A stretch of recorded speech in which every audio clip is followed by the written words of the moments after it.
Okay, here I am. I just came into Tom's house. Now we're into the basement project now. He left the door open for me. I think he's down in the basement working on it right now. So still checking that out. I still love that fireplace over here and all that crown molding came out so good. All right, let's get down these stairs. See if we can find Tom. I never know what he's done since the last time I've been here. It's been a few days. Had some things going on at my house, so oh, man,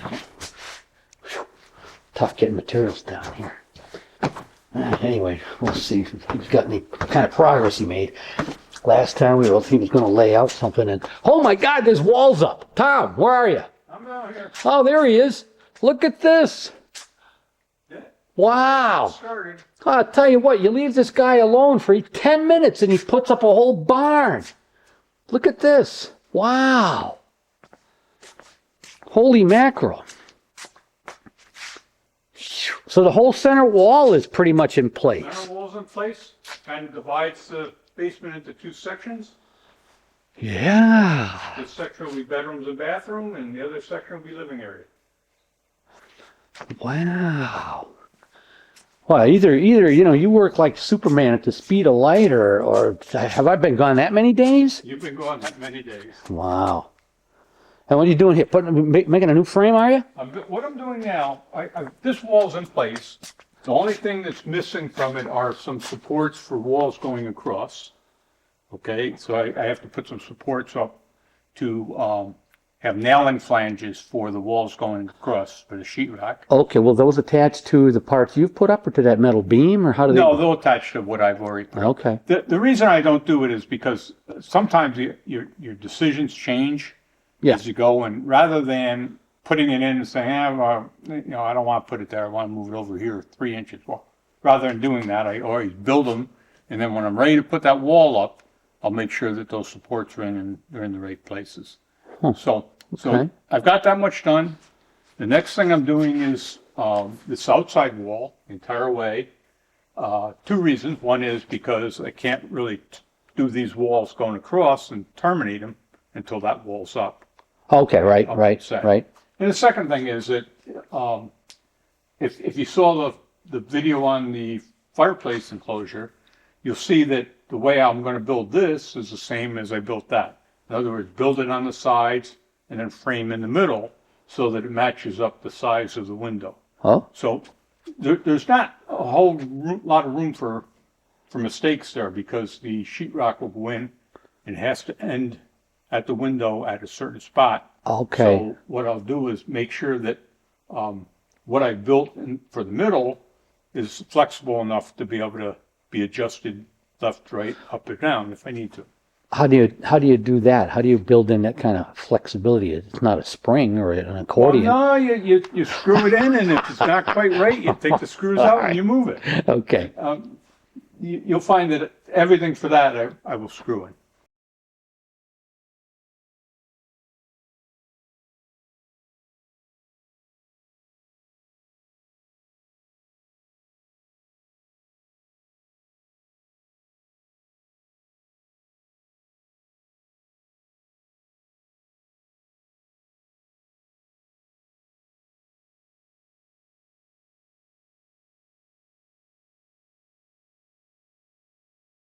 Okay. Because again, it's way more flexible. Well, then that suggests to me that unlike the fireplace project, maybe these are not screwed together. These are not. The walls themselves, like this one, are all nailed together. There's no advantage to screwing them. I mean, where they're going to be is 16 inches apart. Okay. So there's no sense in screwing them in, because you can't just move them anyway. It doesn't meet the nailing pattern you'll need for screwing pattern for the sheetrock. So they're all 16 inches apart. Oh, okay. Might as well put them 16 inches apart and make them permanent. And that is what you have here as well. Right. These are 16 inches apart, and then if you have to add something to them, you can add it to them. You can screw them in. These are only tacked up on top right now. They're not adhered. So I could take this whole wall out and add new pieces to this. Nail them in. You say they're only tacked. The tack. There's a screw here. There's a screw here. Only thing keeping them up right now Okay, okay. is a screw at each end. I got you. The idea is that again, if I had to make an adjustment, like that opening's not large enough or something, Gotcha. take them down, just cut a little bit off Cut each one. Right. So all right. Okay. It's pretty flexible the way it is. Oh, gotcha. Now I know what you mean by flexibility. Flexibility is being able to make a change without it taking forever and impacting it the way it would and whatnot. Like an act of major destruction or anything like that. Yeah, to take these apart when they're nailed together is difficult. It's not easy. And then getting the nails out is hard. Well, okay, you mean you're talking now about removing them once they're in place. But all of these, in fact, are nailed together. They are nailed together, right? So because I'm not going to change them.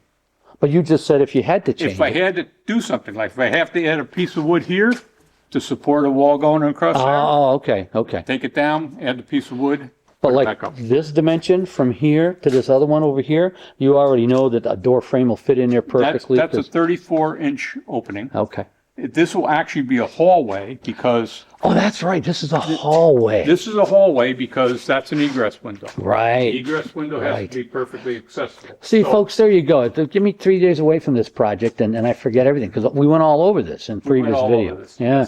And I see you've got part of the walls down here that would enclose your water closet, right? Yes, and that was because limited space to do the water closet. They had originally wanted the toilet coming out this way, but then that would interfere with the tub over here.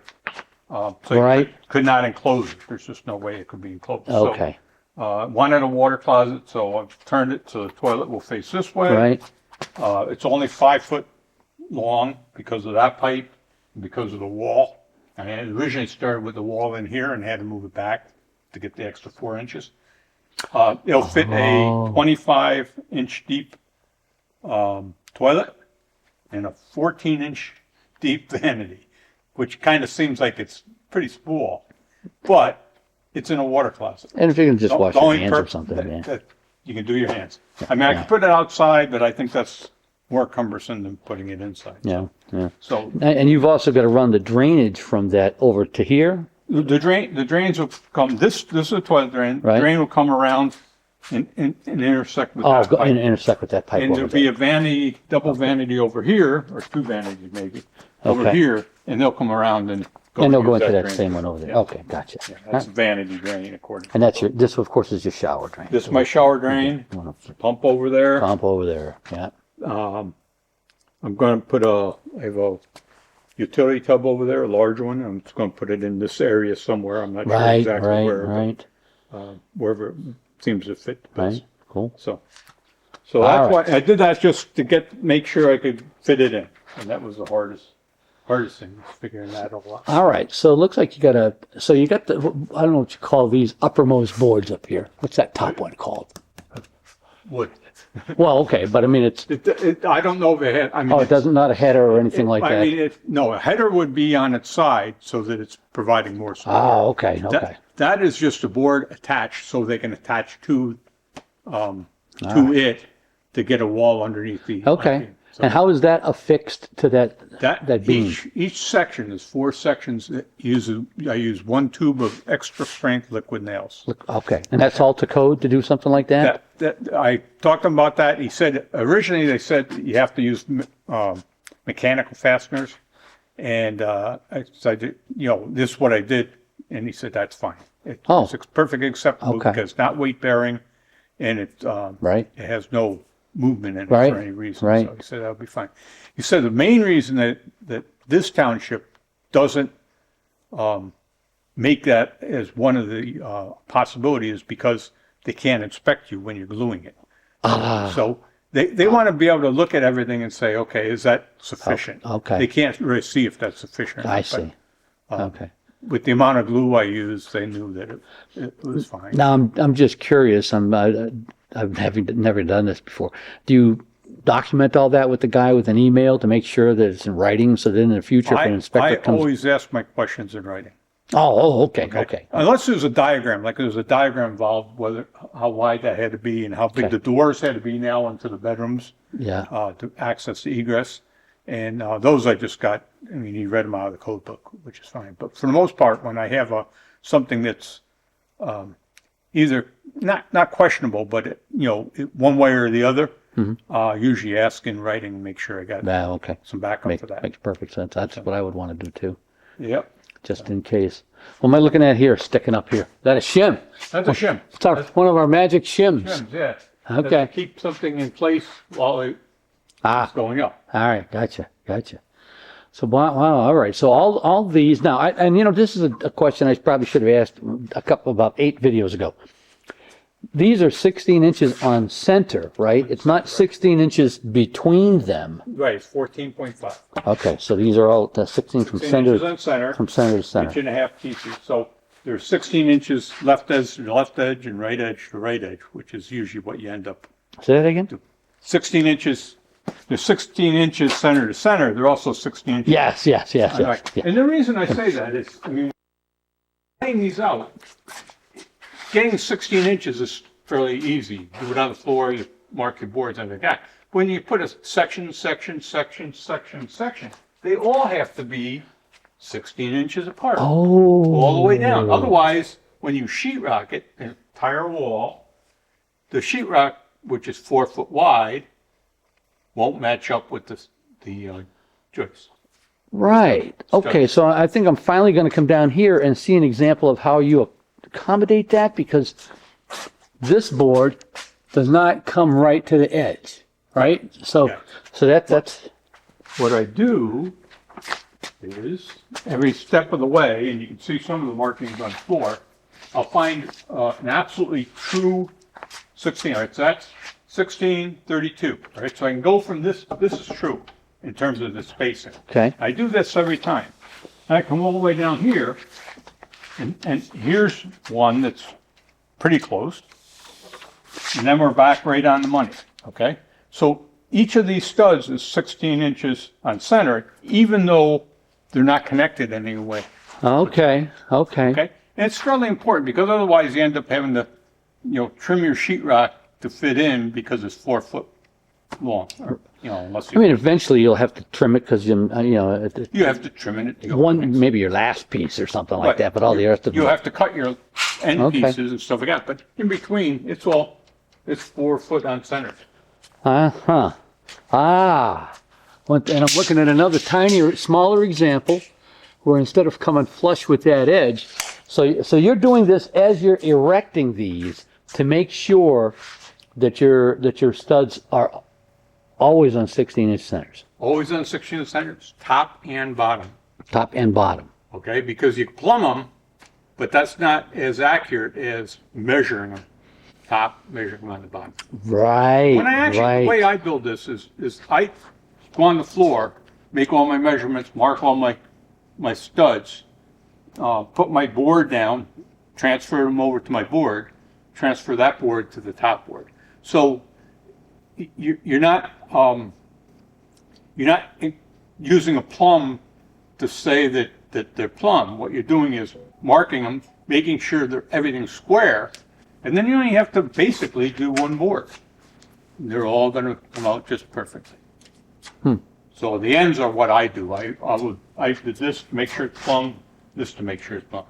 Also make sure that I'm 16 inches in the center. Right, Now, right, the advantage gotcha. here is you make sure the plumb, you mark them on the floor or attach them on the floor, okay? And then go up to the beam. So they'll be plumb this way and also plumb this way. Yes. But you can adjust the plumb this way a little bit because they're not attached all the way across. If I went all the way to this and couldn't go any farther, and I needed to, not much I can do. So Gotcha. I always leave a little bit of a buffer.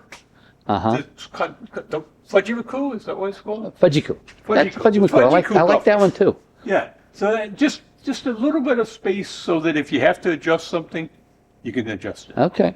Okay. So just to be clear what Tom was talking about there, I'm looking at this board right here, face on. So it's got to be plumb when I'm looking at it face on. But now I turn over here to the side. And it's possible that this board could be cattywampus, I'm exaggerating, like this. So it's actually got to be plumb this way too. Right. So, all right. And you can use the corner level.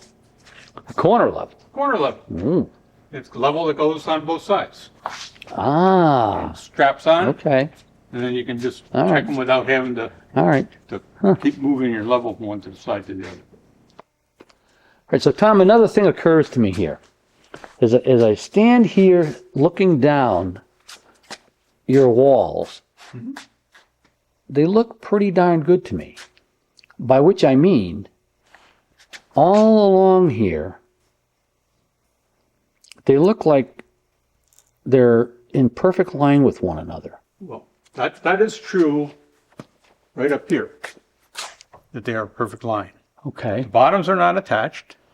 Yes. They're movable. I can move them in and out. Okay. Okay, I can't move them side to side, but I can move them in and out. Right. So what I will do is, when I'm ready, I'll find one point that's perfectly plumb, mark it, take a laser line, shoot at the whole thing, make sure okay. all the walls fall to that laser line. All right. So that whether or not they're plumb is not as important as they're consistent. What I don't want is this one plumb and this one not, because then you've turned your wall. Okay, Yeah, so yeah. I'd rather just have the entire top. I know it's straight, it's an I-beam, It's an I-beam, steel. right. Bottom, if I take a laser line and Okay. pick a spot, Okay. go with the laser line, pull them all to the laser line, attach them. Even if the wall tips in ever so slightly, that's okay, because they'll all be the same. You will never Gotcha. notice it. You don't want a wobbly wall. That's what I'm trying I to will notice it, especially if it tips in too far and takes up room for my pool table. Now, my other question then is, and I guess I'm going to see here in a minute. You're in the process of making another wall. I'm making the wall for the middle over there that goes around the window. And the idea is, that's the hardest thing to make of that whole wall. The whole wall is just a straight wall, no big deal. But I have to fit around that window and keep it so the half-inch piece of sheetrock goes to where it's supposed to go. So that will be the finished way to. There won't be a windowsill. There won't be any other trim. It will just be sheetrocked into the window. Let's come in here then. So this particular wall, I mean, I see that it's under construction, but it is not going to have a series of studs. No, because It's got to be open for that window. what it'll have is it'll have a board coming across here at some point, and that, okay? Yeah. And Yes. let's put it down. Yes. On the Okay. bottom. Okay. Gotcha. Board coming across here, and then I will take my studs, map them up to the board going across, and put it in.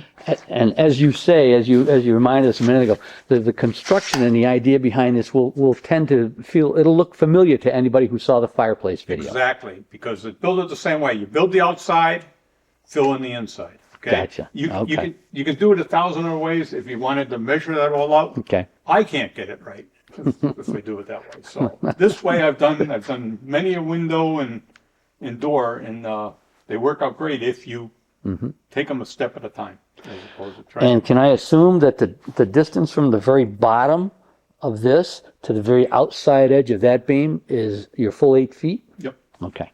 Yes, it is. All right. And the way I measure that too is I had the top and bottom board cut, laid them on the floor, measured up from them to the ceiling. Ah. Okay. So you got to be a little careful in your measurements. Every once in a while, I did one of these where it was cut too short because I accounted for two, top and a bottom, when there was only a bottom involved. So it's 1.5 inches shorter than it should have been. Oh, okay. Okay. It happened. Okay. But Now, I see here that you're using the basement floor kind of like a gigantic work table. exactly. But as I look over here, I see a gap underneath that piece of board. Anyway, where I'm heading with my questions is how flat is this floor, and I don't know. is this a Board cement floor yeah? that somebody used a 8-foot pole to Okay. level out. So probably not all that much. So you're not necessarily hunting around with a level or a laser or anything like that to try to find a perfectly flat spot to work on. You have to adjust these to match the edges. Okay. In this case, these will be straight across. Gotcha. Now, where that comes in a little more difficult is a situation where you have sheetrock on both sides. because you can't get, all the boards are not exactly the same. You can't get them so that they're flush on one side and the other side necessarily. Oh. Sometimes they're off by a little bit. Okay. But I took that and brought this into this side for two reasons. One is because it's bedrooms as opposed to living area. And the second is the living area wall is very, very long. So it's a lot harder to make any compensations for that wall than it is for individual walls in here. Okay. So that's my thinking on that. And as far as this goes, then what you're relying upon is that you're simply going to mat the studs. They're simply going to be mated as best they can be to the top and bottom boards. Right. The top and bottom boards were measured together. Use my square to make sure that the lines are exactly the same. Okay. Okay. And that's the bottom over there because it's pressure treated wood. Pressure treated, right? Right. I can see that. By code in this township, all the bottom boards have to be pressure treated. Ah, there they are too. There they are. Yeah, we can see them all now. I'll show you something that kind of bit me the first time, and I'll explain what happens. These are 2x6 boards. Okay, if you measure them, 5.5 inches, exactly what they're supposed to be. Hold on, let me zoom in on that a little bit. Here's a pressure treated 2x6, 5 3/4. Okay, so this wall, when I did it, and I saw that it was off, I said, okay, fine. I don't care because this is going to be in the entrance to my workroom. It's not going to be and there's not going to be sheetrock going up against here anyway. Not going to be sheetrock on there. Right. Okay. So the sheetrock will start. My wall that comes over here will come somewhere here, and the sheetrock will start there. But I'll have to put some members in. So, but it's right on the inside because this is the correct finish side. Right. So what I did was made sure that those were right. Okay.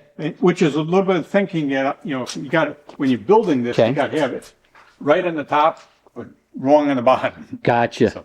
But now the rest of this, right? This wall is going to have to be. This wall here is going to be done on both sides with sheetrock. Right. And don't you have the same problem here? No, I cut the boards down on the bottom to 5.5. So over here. When I went to buy them, I measured them, but I couldn't find any that were 5.5. So apparently, when they do the pressure treating, I guess it expands the board, or I don't know what. I mean, not sure, but they weigh about 3 times as much also. So then you had to rip a 1/2 inch off of each of these boards. And over on my saw, which I can't get out of here very easily. Okay. Without a couple giant people to help me. So then anywhere along here in your construction project where you're going to need to be putting wallboard on both sides, you're going to have to be ripping those down to 5.5. It's only the 2x6s. Okay, now being the clever sort that I am on my best days, I'm not saying today's one of those days, but at any rate, I'm going to ask you a silly question. I think it's going to be silly. Is it against code to take this and turn it at an angle so that you're still using, but in other words, the boards, instead of being like this, they would be like that, going top to bottom. So flat. Huh? Flat. No, not flat even, at an angle. If that would... You can, but you've got to realize that when you measure here, it's 5.5. When you measure corner to corner, it's going to be 5 3/4. Unless you turn it enough. Yeah, and it doesn't make any sense anyway, because now that's why I said on my best days, this wasn't one of them.